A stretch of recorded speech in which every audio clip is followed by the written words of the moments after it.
Hello friends, welcome back to SRS academy YouTube channel. Friends, अभी अभी SSC CGL 2023 का advertisement आया है और अप्रॉक्स 7500 वैकेंसीज इसमें है। तो फ्रेंड्स, ये एक अपॉर्चुनिटी है आपके लिए, बहुत ही बड़ी अपॉर्चुनिटी है। और जैसा कि इलेक्शन ईयर है नेक्स्ट ईयर, तो इसका जो एग्जामिनेशन भी होगा फास्ट होगा, जल्दी से जल्दी रिजल्ट आएगा। सो फ्रेंड्स, आप अगर अपने समय का यूटिलाइजेशन कर सकते हैं तो आपके लिए एक बहुत ही बड़ा मौका है और इस अवसर को आप अपने हाथ से जाने ना दें। फ्रेंड्स, जहाँ तक SSC CGL के सिलेबस का सवाल है, तो इसका सिलेबस देखते हैं तो उसमें एक इम्पॉर्टेंट पोर्शन जो है, एक इम्पॉर्टेंट पार्ट इंग्लिश का है। मैथमेटिक्स है, इंग्लिश है, रीजनिंग है, एज वेल एज GS है। तो इंग्लिश का पार्ट बहुत इंपॉर्टेंट हो जाता है। सो फ्रेंड्स, आज हम देखेंगे कि इंग्लिश बेसिकली क्या है। जो इंग्लिश की जब भी हम बात करते हैं, इंग्लिश या फिर for that matter any language, इसके दो पार्ट्स होते हैं friends. First is vocabulary,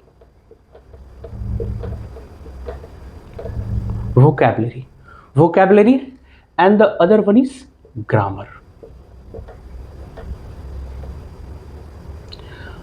vocabulary जो है फ्रेंड्स, वोकैबुलरी बेसिकली क्या है, वर्ड स्टॉक है।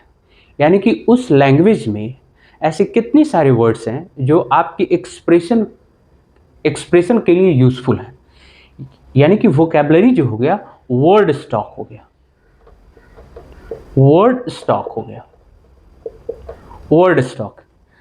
और एक ग्रामर जो है, उस वर्ड्स का यूज कैसे करें हम अपने सेंटेंसेस में, हम अपने एक्सप्रेशन में कैसे वो वर्ड का यूज करें ताकि जो हमारा एक्सप्रेशन हो एक मीनिंगफुल एक्सप्रेशन हो, हमारा सेंटेंस जो हो वो मीनिंगफुल हो, दैट इज ग्रामर।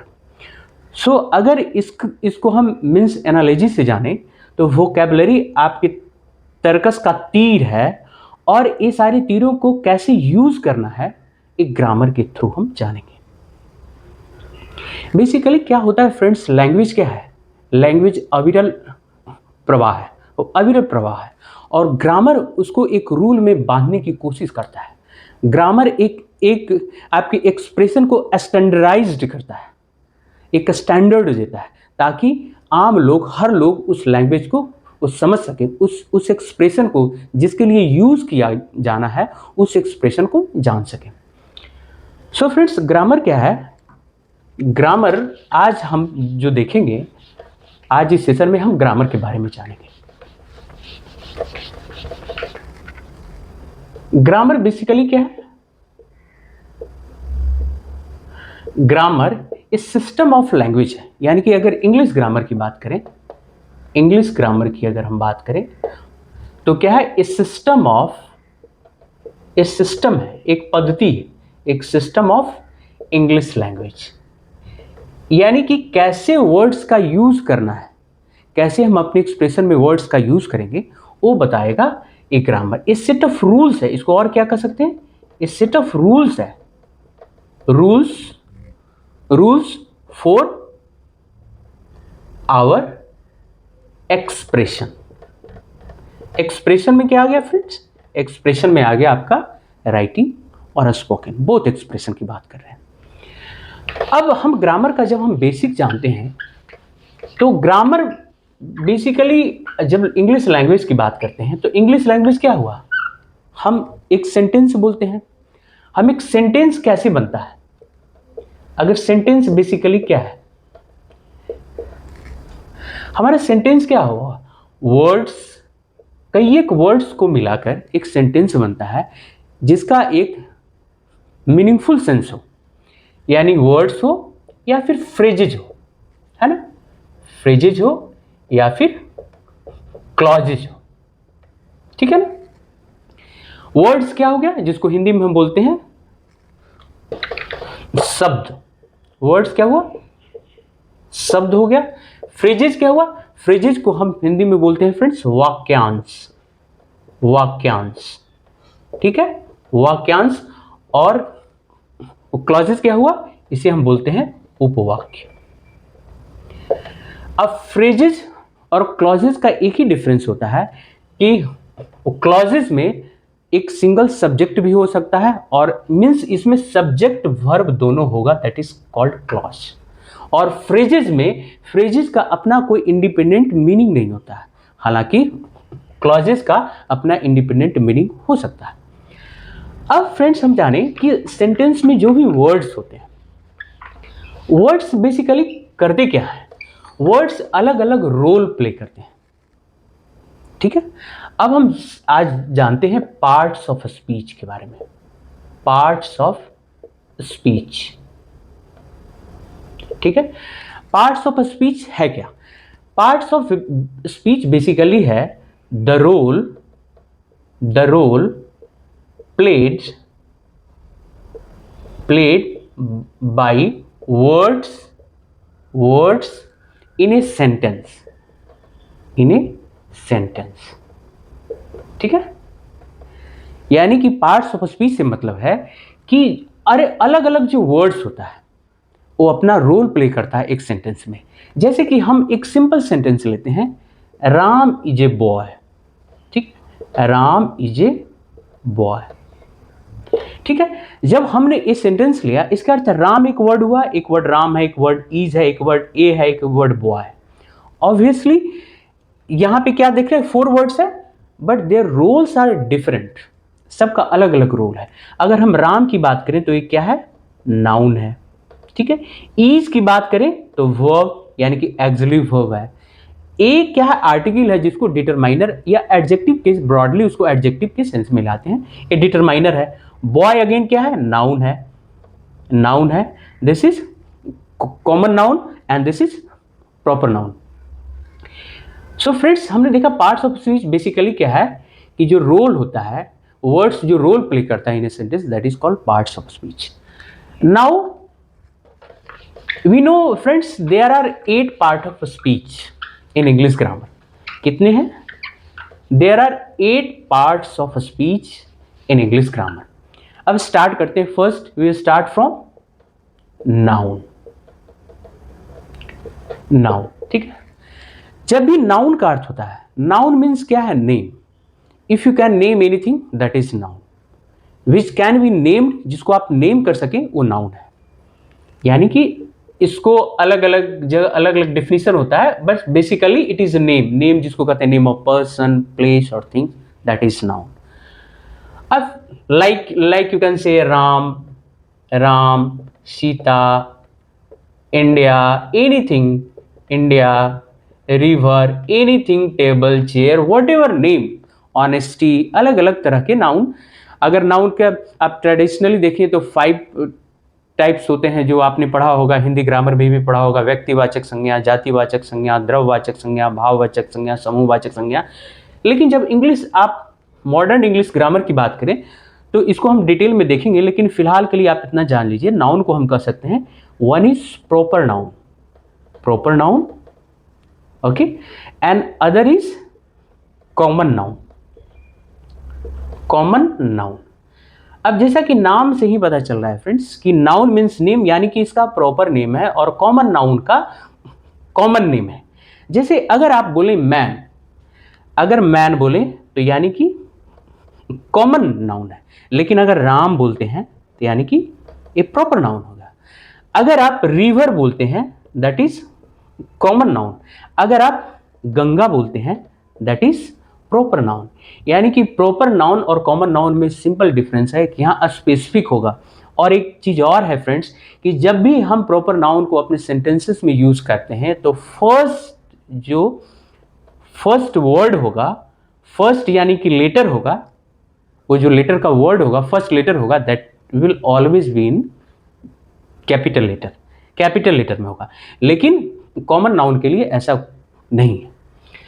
अब नाउन में एक चीज इसको हम डिटेल में आगे हम देखेंगे, लेकिन फिलहाल के लिए अभी आप जान जाइए, बिकॉज अभी हमारा फर्स्ट चैप्टर जो ग्रामर का हम देखेंगे, जो आपके एग्जामिनेशन के लिए बहुत इंपॉर्टेंट है, that is subject verb agreement. क्योंकि सब्जेक्ट वर्ब एग्रीमेंट अगर आप जान लेते हैं तो वो आपके एग्जामिनेशन में बहुत सारे क्वेश्चंस में, जैसे कि कॉमन एरर तरह के क्वेश्चन में आपको आसानी होगी। अब ये नाउन का एक चीज और देख सकते हैं फ्रेंड्स कि नाउन क्या होता है, some noun are countable noun, countable noun, countable, and some are uncountable noun, uncountable noun, uncountable noun. यानी कि इसका नाम से ही पता चल रहा है कि जिसको हम गिन सकते हैं, जिसको हम काउंट कर सकते हैं, that is countable. Anything like chair, table, anything that can be counted, that is called countable. और जिसको आप काउंट नहीं कर सकते हैं, that is called uncountable noun. Like liquid, liquid को आप नहीं काउंट कर सकते हैं, राइस को नहीं काउंट कर सकते हैं, आप एयर को नहीं काउंट कर सकते। दीज तरह के जो नेम्स हुए, वो वर्ड्स हुए, these are called uncountable noun. इसके बाद नाउन को और देख सकते हैं फ्रेंड्स, थोड़ा आप अगर आप ना ब्रीफली में जाने की हम कोशिश करें तो नाउन को हम अब singular noun, singular as well as plural के रूप में भी बांट सकते हैं। जहां तक आप सिंगुलर नाउन का चीज है, यानी कि सिंगल थिंग की बात कर रहा है, अब प्लूरल नाउन की बात कर रहा है, यानी कि मल्टीपल थिंग की बात कर रहा है।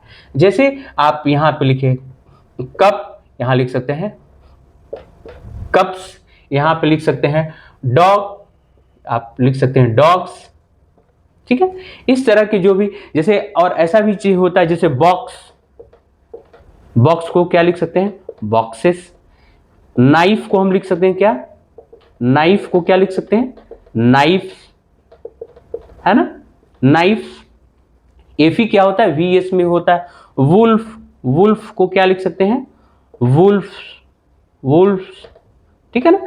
तो यानी कि नाउन को बेसिकली हम जान गए, नाउन इज नेम, और नाउन क्या है, जिस चीज को भी नेम करना, नेम आप कर सकते हैं, दैट इज नाउन। अब दूसरा पार्ट्स ऑफ स्पीच है friend, that is called pronoun. दूसरा पार्ट्स ऑफ स्पीच जो है दैट इज कॉल्ड प्रोनाउन, ठीक है, प्रोनाउन। प्रोनाउन का अर्थ क्या हुआ, जैसा कि नाम से ही स्पष्ट है, प्रोनाउन यानी कि नाउन के लिए, प्रोनाउन, ठीक है। प्रोनाउन का अर्थ क्या हुआ कि जो सब्स्टिट्यूट हो, सब्स्टिट्यूट हो, substitute for noun. Like you can say I, he, she, ठीक है, इट, दे, हु। ए फ्रेंड्स, ये सारी चीजें हैं, जितने भी पार्ट्स ऑफ स्पीच है, इसको हम डिटेल में पढ़ाएंगे, लेकिन अभी के लिए हम सिर्फ आपको बेसिक ब्रीफ में हम बता रहे हैं। इसको हम डिटेल में जानेंगे कि कैसे रिफ्लेक्सिव प्रोनाउन होता है, रिलेटिव प्रोनाउन क्या होता है, आपका डेमोन्स्ट्रेटिव प्रोनाउन क्या होता है, अलग अलग चीज को हम डिटेल में बताएंगे। लेकिन अभी के लिए आप सिर्फ इतना समझ लीजिए कि प्रोनाउन क्या है, जो सब्स्टिट्यूट ऑफ नाउन है। जैसे आप कह सकते हैं Ramesh is an intelligent boy, आप कह सकते हैं ही वर्क्स हार्ड। बेसिकली क्या होता है, जब आपका रिटन एक्सप्रेशन हो, रिटन या स्पोकन एक्सप्रेशन हो, जब आप बार बार उसी चीज को, नाउन को दोहराते हैं तो अच्छा नहीं लगता है। So we take the help of pronoun कि हमारा एक्सप्रेशन अच्छा लगे, कि बार बार उस चीज को नहीं दोहराएं, ठीक है, दैट इज प्रोनाउन। अब फिर क्या है, एडजेक्टिव। एडजेक्टिव क्या है, एडजेक्टिव, एडजेक्टिव क्या है, एडजेक्टिव बेसिकली इट डिस्क्राइब करता है, describe the quality, quality and quantity of noun, ठीक, describe the quality and quantity of noun. जैसे आप बोलते हैं Ram, Ram is a good boy, good boy. Basically क्या हो रहा है, बॉय इज नाउन, यहां पे जो गुड एडजेक्टिव लगाया है, ये एडजेक्टिव बता रहा है कि राम कैसा बॉय है, राम कैसा लड़का है, और ये क्या है, गुड लड़का है। गुड मीन्स हुआ अच्छा लड़का है, यानी कि good is the adjective which is describing the noun boy. Boy is noun, common noun है, और ये एडजेक्टिव इसको डिस्क्राइब कर रहा है। आप ऐसे भी बोल सकते हैं कि जैसे देयर आर 20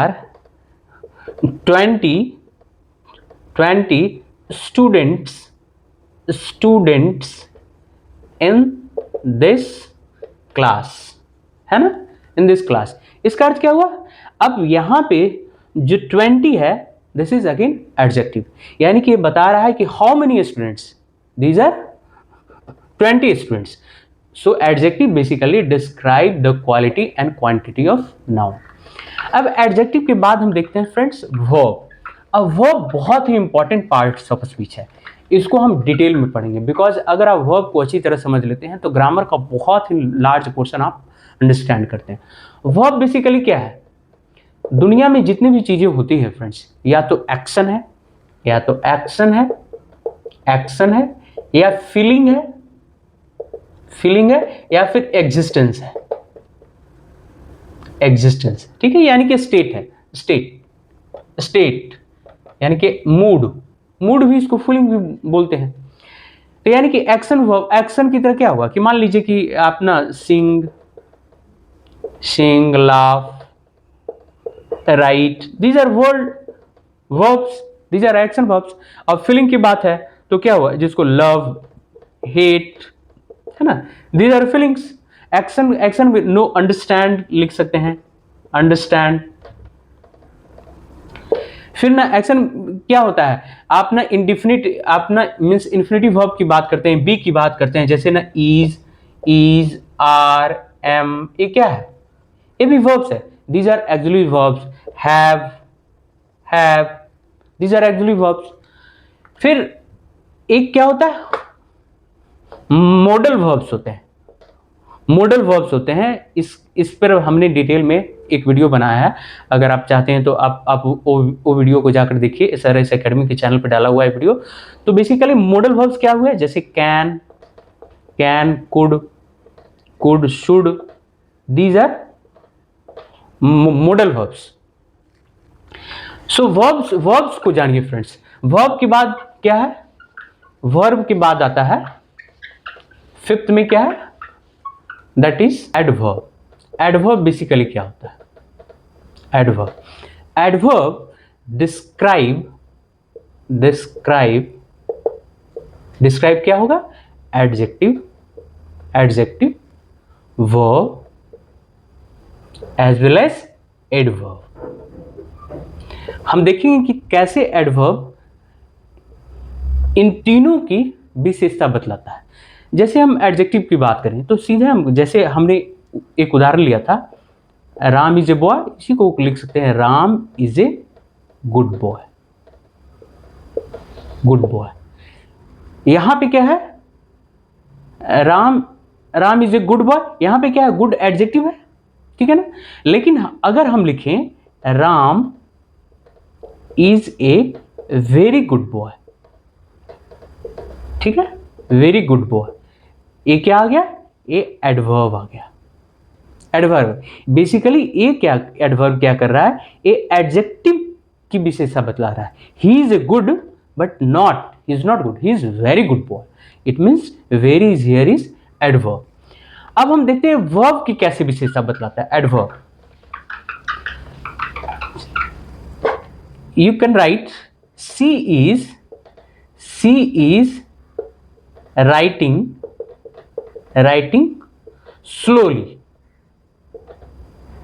स्लोली, ठीक है। सी इज राइटिंग स्लोली, यानी कि how she is writing slowly. This slowly is adverb, जो यहाँ पे राइटिंग यानी कि उसके राइट जो वर्ब है उसकी विशेषता बतला रहा है, दैट इज एडवर्ब। अगर फ्रेंड्स इसको हम लिखें सी इज राइटिंग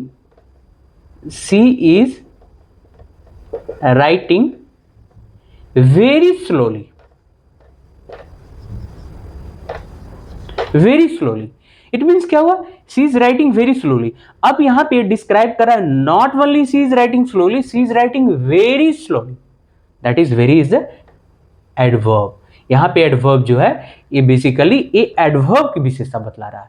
तो एडवर्ब जो है जिसको आप हिंदी में बोलते हैं वो क्रिया विशेषण, ये तीनों की विशेषता बतलाता है, यानी कि विशेषण, क्रिया एज वेल एज क्रिया विशेषण, यानी कि तीनों की विशेषता, तीनों को डिस्क्राइब करता है, दैट इज एडवर्ब। अब जो आते हैं सिक्स्थ में आते हैं preposition. The sixth one is preposition. अब फ्रेंड्स इसके नाम से ही लग रहा है प्री पोजिशन, जिसका स्थान पहले हो, दैट इज प्री पोजिशन। ये बेसिकली क्या करता है कि जितने भी अभी हमने आपको बताया कि एक जो आपका सेंटेंस होता है, सेंटेंस बेसिकली क्या होता है, वर्ड्स, फ्रेजेस और क्लॉजेस, ये तीनों से बनता है सेंटेंस। आपको हमने बताया कि फ्रेज में क्या होता है, इंडिपेंडेंट सब्जेक्ट वर्ब नहीं होगा और इसमें इंडिपेंडेंट सब्जेक्ट वर्ब होगा। जैसे आप एक उदाहरण लेते हैं, जैसे आप कह सकते हैं कि I will go if he comes. अब यहां पे आप देखिए कि ये क्या है, इफ ही कम्स क्या है, एक अलग उपवाक्य है, क्लॉज है, जिसमें आप देख रहे हैं इसमें एक सब्जेक्ट ही है और वर्ब भी आ रहा है, that is independent subject verb. तो यहां पे एक क्या हो गया, एक क्लॉज हो गया। अगर फ्रेज की बात करें, फ्रेजेस, जैसे आप बोल दें कि I go to office on time, तो मान लीजिए कि अगर ए ऑन टाइम क्या है, एक फ्रेज है, इसका इंडिपेंडेंट इसका वो अर्थ नहीं है। जैसे आप कह सकते हैं ही टर्न डाउन द ऑफर, है ना, ऑफर। तो यहां पे हम क्या देख रहे हैं कि टर्न डाउन बेसिकली क्या है, एक फ्रेज है, इसका कोई इंडिपेंडेंट मीनिंग नहीं आ रहा। तो प्रीपोजिशन के बारे में अगर हम जाने फ्रेंड्स, तो प्रीपोजिशन बेसिकली क्या है, एक रिलेशन बताता है। ये सारे वर्ड्स, फ्रेजेस, क्लॉजेस के अपने में, यानी कि नाउन प्रोनाउन का आपस में क्या रिलेशन है। जैसे इसको हम बोलें कि आप लिख सकते हैं a book is lying on the table. इसका अर्थ क्या हुआ, अब यहां ऑन क्या है, ऑन इज आपका प्रीपोजिशन हो गया। This is lying, a book क्या है, is lying on the table, यानी कि द टेबल के पहले आ गया ऑन, ये रिलेशन बता रहा है। ठीक है, आप कह सकते हैं I am going by train. So अभी क्या है, दिस नाउन का जो एक्शन हो रहा है, इसका रिलेशन बता रहा है ट्रेन के साथ, कैसे, bye train. So this is called preposition. अब प्रीपोजिशन बहुत ही इंपॉर्टेंट हो जाता है, अगर आप कॉमन एरर की बात करें तो वहां आपको बहुत इंपॉर्टेंट हो जाता है प्रीपोजिशन का। अब फ्रेंड्स नेक्स्ट आएगा, दैट इज कंजंक्शन। कंजंक्शन क्या है, 7, दैट इज कंजंक्शन। ये नाम ही से पता चल रहा है, ये बेसिकली क्या होता है, लिंकिंग वर्ड्स। इसको कहते हैं लिंकिंग वर्ड्स। ये लिंक करता है, जोड़ता है। अभी हमने बताया आपको कि सेंटेंसेस बेसिकली क्या होता है, सेंटेंसेस, वर्ड्स, फ्रेजेस और क्लॉजेस होते हैं, तो उनके बीच में जो लिंक का काम करता है, दैट इज कंजंक्शन। जैसे आप बोल सकते हैं कि Ram and Shyam are friends, है ना। सो राम एंड श्याम, तो एंड क्या हो गया, दैट इज कंजंक्शन। अब यहां पे लिख सकते हैं I like singing and dancing but not playing instrument, है ना। अब यहां पे आप देखेंगे लाइक सिंगिंग एंड डांसिंग, तो यहां पे दो वर्ड्स को यूज कर रहा है, क्या, दो वर्ड्स को जोड़ रहा है, and this is called conjunction. यहां पे आप देख रहे हैं कि I like singing and dancing but, तो यहां पे बट अगेन जोड़ रहा है किसको, प्लेइंग इंस्ट्रूमेंट। तो यानी कि ये जो आपका क्लॉज है इसको ऐड कर रहा है, और यहां पे बट क्या हो गया, वो कंजंक्शन हो गया। तो फ्रेंड्स ये क्या है, बेसिकली लिंकिंग वर्ड्स होते हैं, जितने भी हो गए, इफ हो गया, बट हो गया, एट हो गया, दो हो गया, these kind of words are called conjunction. They basically link the phrases, the clauses, the words. अब हम द लास्ट जो पार्ट्स ऑफ स्पीच है, दैट इज इंटरजेक्शन। इंटरजेक्शन बहुत ही actually regular parts of speech नहीं है, और इसका जो यूजेस भी होता है जनरली आप सेंटेंस के आगे करते हैं, सबसे आगे करते हैं। ये बेसिकली आपकी इमोशन को दिखाता है। इंटरजेक्शन लगता है इंटरजेक्ट करना है, इंटरजेक्शन। इसको आप हिंदी में, इसका बड़ा ही अच्छा मीनिंग है, दैट इज विस्मयाधिबोधक। विस्मय यानी कि इमोशन को एक्सप्रेस करने के लिए क्या आता है इंटरजेक्शन। जैसे आप क्या कर सकते हैं, hurrah hurrah hurrah, we won the match, we won the match, है ना। यहां पे कभी इस तरह के एक्सक्लामेशन भी रहता है, और नहीं तो समटाइम एक सिंपल कॉमा भी यूज कर सकते हैं। आप ऐसे लिखते हैं, alas alas, he is no more, he is no more in the world, है ना। ठीक, तो इंटरजेक्शन बेसिकली, और इसका हमेशा जो यूज होगा उस सेंटेंस के पहले यूज होता है ना, सेंटेंस के पहले यूज होता है। तो basically it is use to denote और शो इमोशन, ठीक है ना, इंटरजेक्शन हो गया। सो फ्रेंड्स, अभी हमने देखा कि आपका इंटरजेक्शन 8 था ना, interjection is 8th part of speech, ठीक है ना। आपका प्रीपोजिशन हो गया, प्रीपोजिशन, कंजंक्शन, इंटरजेक्शन, और उधर हो गया noun, pronoun, adjective, verb, adverb, और इधर 3, 5 3 8 हो गए हमारे, यही सारे पार्ट्स ऑफ स्पीच है। अब फ्रेंड्स, हम एक उदाहरण लेते हैं जिसमें हम देखेंगे कि सारे पार्ट्स ऑफ स्पीच का कैसे उस सेंटेंसेस में यूज होता है। एक हम उदाहरण लेते हैं, जैसे उदाहरण लेते हैं, well Ram worked very hard to clear the difficult exam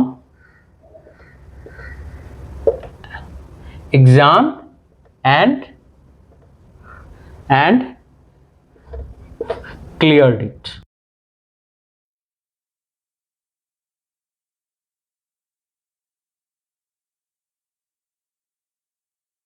and cleared it, और उसने क्लियर कर दिया था। अब वेल क्या हो गया, वेल यहाँ पे क्या है फ्रेंड्स, अभी हम बताए थे कि जो कोई भी सेंटेंस के पहले जनरली किसी भी तरह के इमोशन को दिखाने के लिए यूज होगा, दैट इज इंटरजेक्शन। तो ये क्या हो गया, वेल इंटरजेक्शन हो गया, ठीक है। राम क्या हो गया, नाउन हो गया, ठीक है। Work, obviously you know, work क्या हो गया, वर्क वर्ब हो गया, ठीक है।